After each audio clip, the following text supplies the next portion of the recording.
Welcome everyone to our very first vlog. And with me today, I have Alicia Rodman and John Ward. Thank you guys for coming along.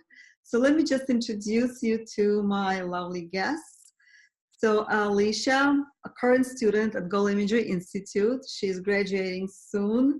She has many, many years in education sector. Over 20 years, even though she looks like she's 20. And she has taught from middle school to universities, taught adult learning programs, facilitated professional development for teachers, and engaged in personal coaching and motivational speaking. And I love the way she sees herself, because she sees herself as a possibility strategist. Yeah. Isn't it great? Yeah. Isn't it great? Love that. Yeah. So, welcome. Thank you, Mariana. Thank you. And here's John. John is Goal Imagery Institute alumni. He has over 20 years of experience supporting nonprofit research and human development organizations. And he does bring a deep understanding of the challenges organizations and their leaders face today. And having served as a management and leadership team member for many years, he specifically understands the shifting landscape of the workplace. So he worked with administrative staff and C-suite executives, and his coaching style employs a holistic approach. Well, clearly, because he's a Goal Imagery alumni, right? And we welcome John to our vlog. We talked about right before this that a good place to start would be to talk about what is coaching. Because I know that a lot of coaches, even savvy coaches, even MCC coaches like myself, get stuck when someone asks them, so, oh, you're a coach. So what does it really mean? What do you really do? So what is your response? I'll let John go first. No pressure. John, you go first.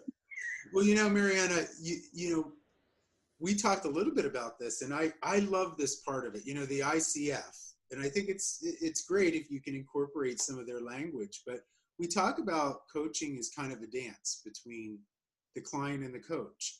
And, it is a dance. And I also see it as a partnership. I see it as this connection between the coach and the client that really, as I envisioned the process, I always saw myself walking alongside the client down the path that they have chosen to take. And I think that's important. It's that they've chosen that path and where they want to go moving forward. And I always saw this vision of me walking with them, in partnership with them and in unison with them. But oftentimes as the coach, being able to point out things that we may notice, things that they've said, and bring that back to their attention. So just as you'd be walking down a path, often bringing things like, how about that? Did you see that over there? Or, wow, I heard you say this. And I'm wondering, when you hear it again, what do you think about? Or what comes up for you? So again, I think it's just joining that person on this path that they've wanted to walk down, and you're with them.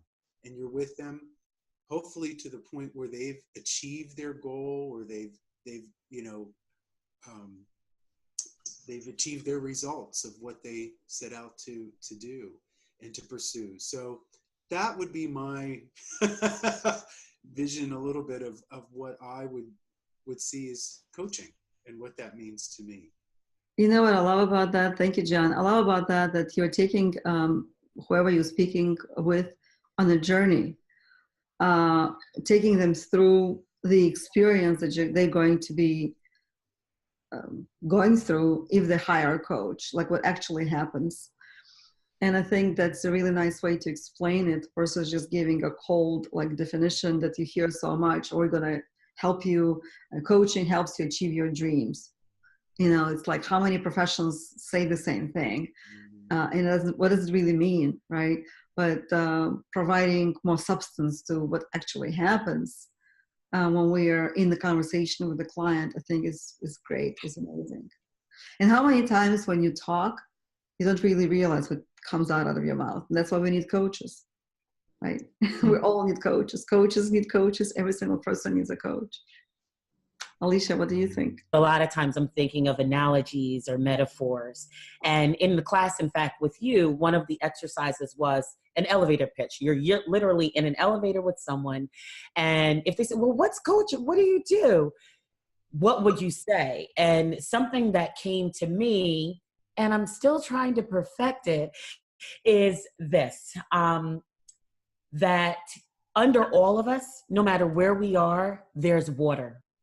You may not see it, like when I look outside and I see the concrete street, I'm like, there's water underneath there. But the fact is, whether it's a long way down or a short way down, under all of us is that resource. And I think about coaching as that we all have everything we need. You know, water is the ultimate resource. You need that to survive. And what we need is inside of us. And it may not always be obvious. It may not always be on the surface. However, coaching is that tool. Sometimes it's a little bit of drilling, and maybe drilling isn't the good word, but sometimes it's a little bit, sometimes it's a lot. But coaching is that tool to pull up what's inside of all of us, the resource that we need for survival, no matter what it is. So that's how I think about coaching. This is so amazing. I'm so deeply, deeply touched with that metaphor. It's also so spiritual. It sounds so rich. Mm. It sounds so rich, but it's the check in the mail. That's what I need to know. But on boom. Sorry. I'm sorry. Go ahead.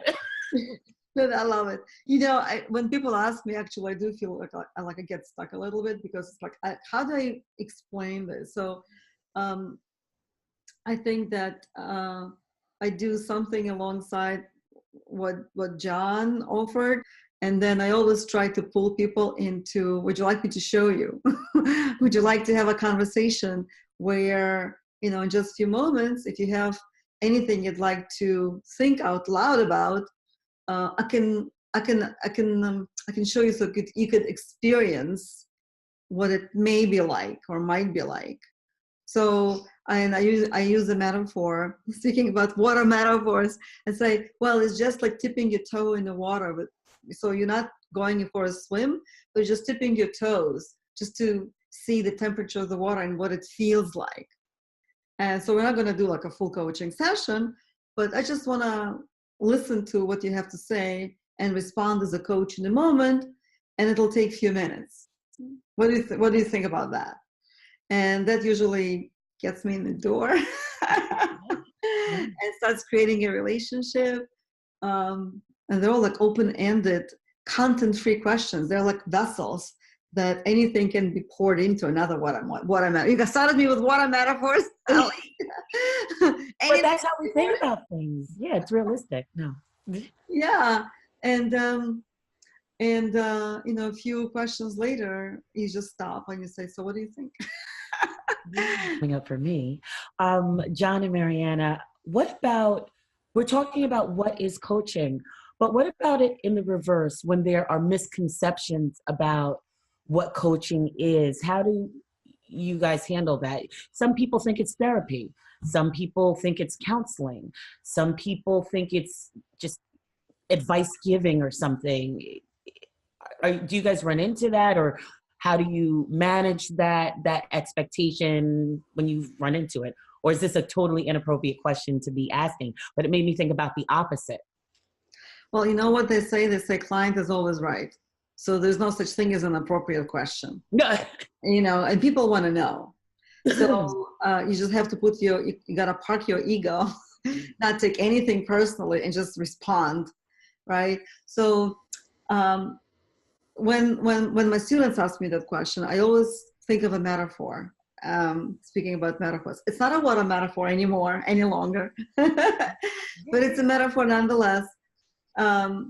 Or analogy. When you go to a store and you ask for an item and the store doesn't have that item or doesn't believe in that item, and that's why they don't carry it, the store doesn't start announcing why they don't have it, or doesn't start listing all of the other products that they do not carry.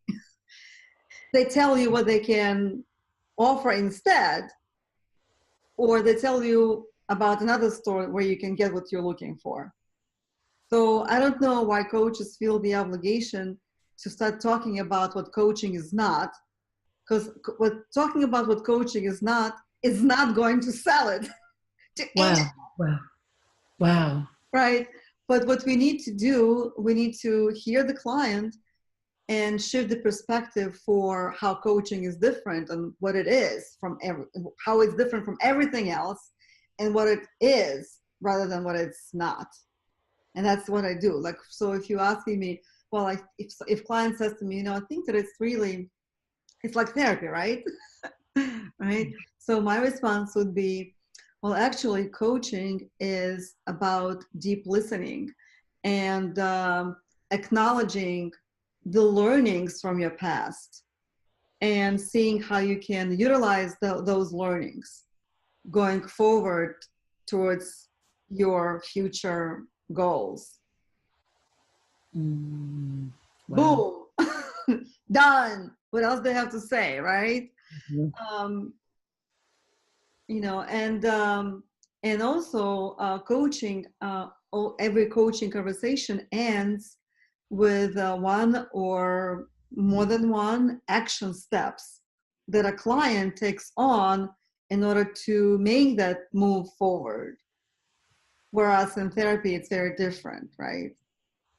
So most people understand what therapy is. It's like talk therapy. You analyze, you do, you explore, but the exploration doesn't have that autonomy attached to it. What are you going to do with this insight? Number one, what do you want to leave with by the end of the call?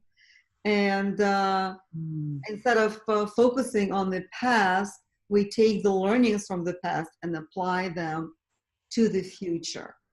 And so how would you like to explore that with me further? It would be a question to someone who's asking me that.